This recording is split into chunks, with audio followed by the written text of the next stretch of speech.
Hello vinyl community, awfully nice to see you again. Another fat bearded man talking about records here.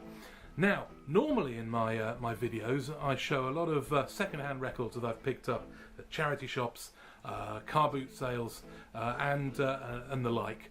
Now, I don't normally venture in record shops towards the new releases section, but this September has been a bit of an anomaly. I have found myself buying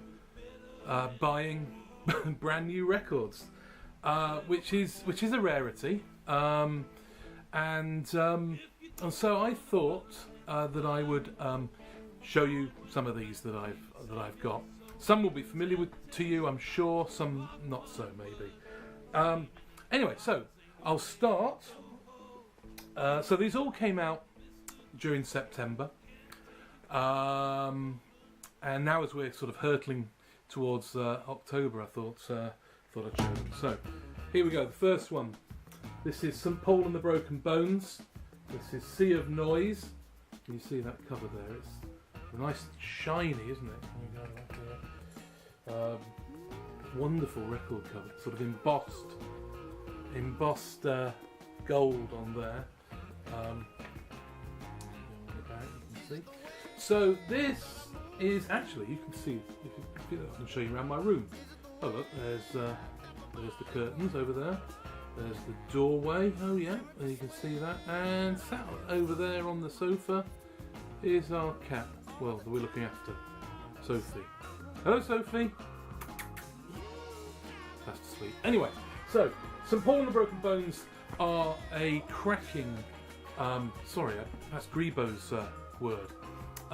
A very, very good modern soul outfit. This is their second album. The first album was released a couple of years ago and was called Half the City. That's another good album if you want to seek it out. This kind of has that Stax, Muscle Shoals kind of feel to it. It's yeah, modern, but you know, like I say, it's kind of, yeah, it's got that Muscle Shoals, Stax feel, but it also feels really modern, new. And the band have got in Paul Janeway, their lead singer, a star. He sounds a bit like Otis Redding, Wilson Pickett. He's got that sort of soul voice. They're from Birmingham, Alabama, and so they've got pretty good chops. It's worth seeking out and having a listen to it, or their previous album. This one's perhaps a little bit more relaxed than their first album, but yeah, I'm really pleased. And I just love that cover, isn't it lovely? I don't know if you can see on it. It's kind of like we've got swords and guns, and yeah, I'm not quite sure what's going on here. It's almost as crazy as an American dollar bill. Anyway, okay. Now the second album. This is a British band. This is the new album by a band called Dodgy. Now, I'm pretty sure that you in America won't have heard of Dodgy. But Dodgy were a band. They probably became famous. They got famous back in what became known as the kind of Britpop era, you know, with the whole Oasis versus Blur and all that kind of stuff going on. And that really doesn't do them justice, because they're one of those bands, you know when you have a band that you really love and adore. They're not very big. You go and see them with your mates at really small venues, you know, where they play to about 5 people and a dog. And Dodgy were that. We started seeing them back in the early 90s, and I've got a lot of their early releases on 7-inch single. And I hold they released one of the classic albums of the 90s, which is called their first album, the Dodgy album. Go and listen to it. It is amazing. They then kind of, each album they produced then afterwards was kind of lesser and lesser, and by the time they got to the kind of height of Britpop and they had their biggest hits, Good Enough, which was on the album Three Piece Suite, which was released I think in 1996. I didn't really gel with them as much as I used to. Anyway, they split up, and they carried on for a little bit with a different singer who turned up in my kitchen when I was at college. That's another story altogether. Anyway, they reformed back in the I think about 2010, something like that, and they released an album, Stand Upright in a Cool Place, which is an outstanding album. Now this album, I should be talking about this one really, shouldn't I? This is called What Are We Fighting For? And it's on Cherry Red label, and apparently this album cover is painted by the guitarist Andy, and it's a poppy indie album with more rocky overtones to bits of it. Some great tracks. You Give Drugs a Bad Name, California Gold. Check those out. Those are the two singles that kind of came out before the album. Now I got this pre-ordered, so the version I got comes with a signed kind of printy thing. Well, we got the band signed that, and this is, you can make this apparently. This is some sort of diamond thing that you can put together, which of course is kind of pointless if they're going to sign that and expect you to keep it. But apparently you can download it and have a go at making it. If I fancy a little bit of origami, I'll be doing that. So I really, if you like kind of British pop, rock kind of stuff, this is a nice album. Really nice. Dodgy. What Are We Fighting For? Okay. Now, of course, this unlikely to get through one of my videos without some kind of country, and the rest is going to be country tinged. But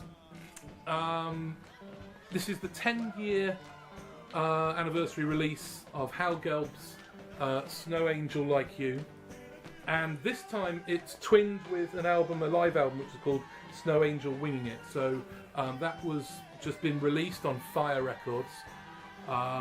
Lovely gatefold. So it's put the two albums together, which is really nice to have them in one place. I understand the CD release has a DVD.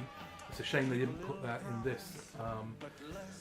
Yeah, and for those of you who don't know Hal Gelb, this is an album he recorded back in about, it was released in 2006, and it's an album he did with the Voices of Praise Gospel Choir, and it kind of sits alongside. He's a veteran of the Americana kind of world.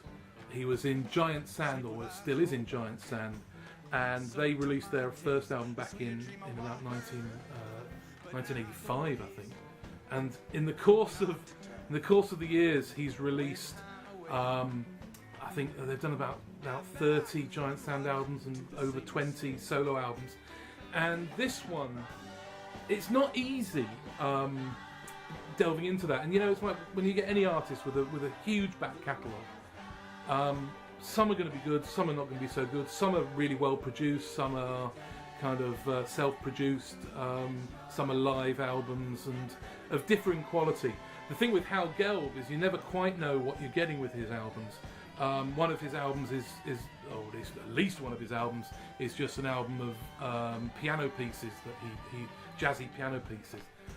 But this is kind of a great starting point. If you haven't heard Hal Gelb and his work, really worth checking out. The blending of the kind of Americana electric guitar, drums, bass with the gospel choir is just great. They do a number of songs. Now, one of the things that Hal Gelb does is he sort of reimagines previous songs, and this has quite a few songs that he's done multitude of times. But it's really always interesting because he's always working with different artists and creating something slightly different and different sounds. So that's Hal Gelb, Snow Angel Like You, and Snow Angel Winging It, which is a live recording. Worth checking out. at least go and try and find it on Spotify or something like that, or YouTube. Listen to it. Marvellous. Okay, also out this month that I pre-ordered is the new album by the Hanson family, Unseen. There we go. Now, it's very much business as usual for the Hanson family. The kind of gothic Americana. Why do they call it gothic? I don't really understand that. Is it because of Grant Wood's American Gothic painting? And so anything that's kind of slightly twisted Americana gets called gothic. Because it looks nothing like a Gothic cathedral. Although they did do a song called Cathedrals. Connections. Right, okay, so this is... because for those of you who don't know the Hanson family, you might have heard them on the TV show they did the soundtrack to, or at least they used the song. True Detective, that was it. Far From Any Road, which is from one of their previous albums. Now this is, again, like I said, you know what you're getting with the Hanson family. There's no big change from the previous albums. That's not to say it isn't good. It is. It's a nice album. I'm really pleased with some standout tracks. A track called Gentleman, which is all about, I think it's about kind of sort of science and where it's failed, and it's like a lecture. It sounds really cool. Silver Light and Gold are really nice tracks as well. Now this one again, I pre-ordered it, so I got the special edition, which has a signed print, signed by Renee and Brett Sparks, the Hanson family. It's okay, isn't it? And I was very excited. It came with a free CD, which is kind of like a best of, and that's them there. Just to show them. It's an old picture, that. I'm really surprised they used that one. Anyway, so I was a bit disappointed actually, because there's a 1, 2, 3, 4, 5, 6, 7. Because I was playing tracks of what would be on my best of. But it's worth getting if you get that as well, isn't it? So anyway, so there's that. I should say I'm forgetting to show things. So for example, the Hal Gelb came with a nice postcard, which is, well, there he is playing his guitar in front of a lovely big organ, Vicar. And that's got the download code on it. And I should have said when I was talking about Dodgy, this is how professional I am. Let's just go back and forth. The continuity of this is absolutely a nightmare. I went and saw Dodgy a couple of weeks ago. Really nice gig in Wakefield. And while I was there, I picked up a 7-inch that they did of the song called Do I Love You, Indeed I Do, which is by Frank Wilson.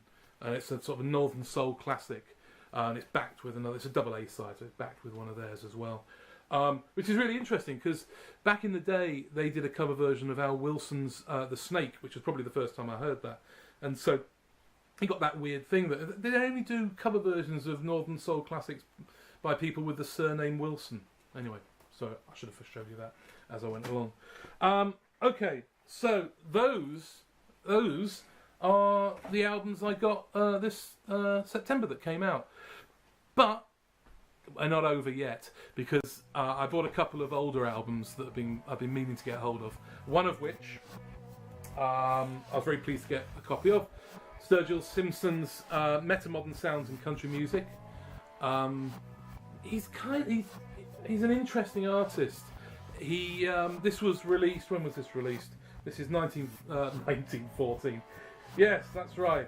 It's really early music. No, 2014. So it's 2 years ago. He's just had an album out this year, actually, called A Sailor's Guide to Earth, and I haven't really heard that one yet. I've listened to bits of it, but this is a great album. He kind of crazy, kind of astrological nonsense going on this. I like the first track's called Turtles All the Way Down, which of course is that thing of, I don't know who said it, but it was the, a woman sort of pointed out when someone was discussing the universe and its birthing, said that the whole universe was based on the back of a turtle. And someone said to her, well, what is the turtle standing on?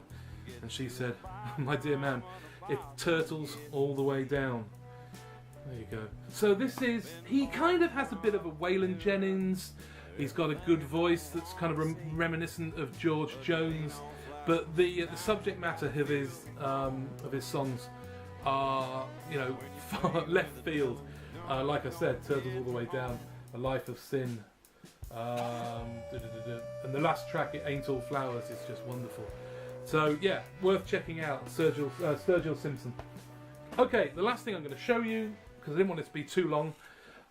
This is probably more famous for its album cover. This is the Louvin Brothers with Satan Is Real. This is one of those. This is probably the first time I saw this was on one of those when I first got onto the internet, and there was things like the worst album covers of all time, and this was always in there.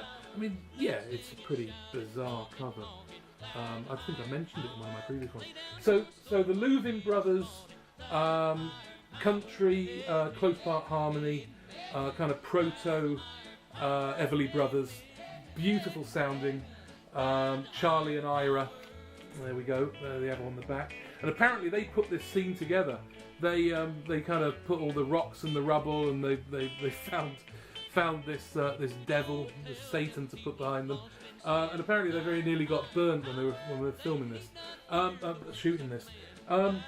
Yeah, I'm really happy to get hold of them. Now this is I got this. The reason I got this was I was on Amazon and I found this for about £7, brand new.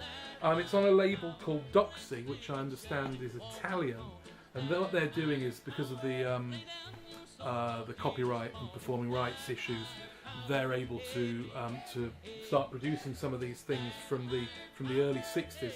They've since extended the law for another 20 years.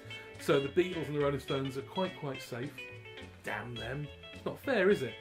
You know, no one thought about the Louvin Brothers back in the day when they became out of copyright and in public domain. Anyway, so I had heard that Dodgy Records were not particularly good, but when I got this, apart from there being a rather nasty crease in this, which isn't on the back, which is very, very weird, and yeah, it's great. It sounds brilliant.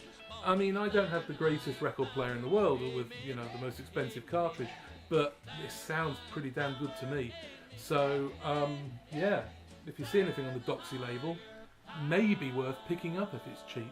Right, so there we go. I'm going to be back with a special one where I might be showing some CDs. Ah, the horror, the horror. But hey, until then, I've been another fat bearded man talking about records. Bye bye.